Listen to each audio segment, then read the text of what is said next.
Long ago, in the valley of Elah, two great armies were preparing for war. The Israelites, God's chosen people, stood on one hill, and the mighty Philistines stood on the other. Every day, the two armies faced each other, but no one dared to move.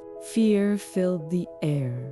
From the Philistine camp came a terrifying warrior named Goliath. He was a giant, almost 10 feet tall, covered in bronze armor from head to toe. His spear was so big, the iron tip alone was heavier than a hammer. Goliath shouted every morning and evening, "Send me a man to fight. If he defeats me, we will be your servants.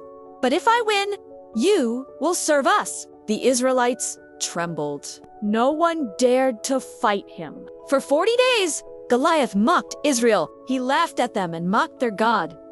King Saul and all the soldiers were too afraid to step forward. The people wondered who could ever defeat such a giant. Meanwhile, far away in Bethlehem, a young shepherd boy named David was tending his father's sheep. David loved to sing songs to God on his harp. Though he was the youngest of 8 brothers, his heart was full of courage and faith. When wild animals like lions or bears came to attack his sheep, David fought them off with his sling and staff. God gave him the strength to protect the flock. This made David trust that God would always be with him.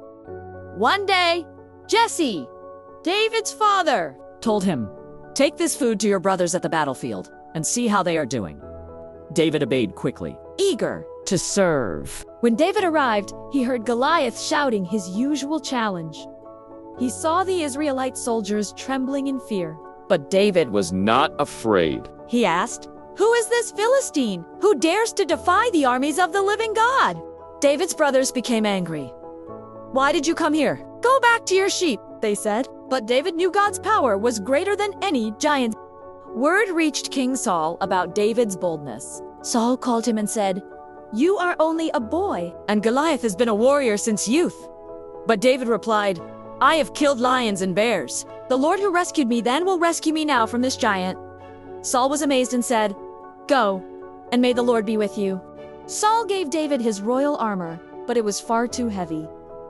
David could hardly move. He took it off and chose instead his shepherd's staff, his sling, and 5 smooth stones from a nearby stream. As David walked toward Goliath, the giant laughed. "Am I a dog, that you come at me with sticks?" he mocked. But David shouted back, "You come against me with sword and spear, but I come against you in the name of the Lord Almighty." David ran quickly toward Goliath. He placed a stone into his sling and spun it round and round. Everyone held their breath.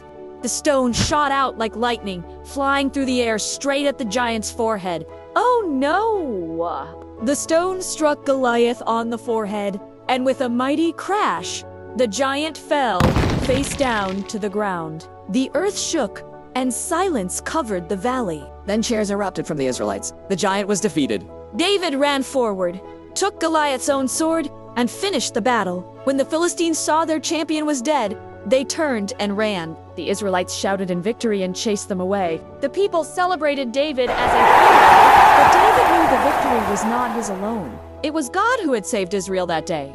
And so, the story of David and Goliath reminds us, no problem is too big for God.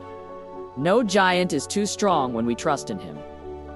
David's courage came from his faith, and with God's help, he overcame the impossible. Thank you for joining this story. Remember, with faith in God, you too can face your giants. Don't forget to like this video, subscribe to the channel, and share it with friends so more people can hear God's word. See you in the next story.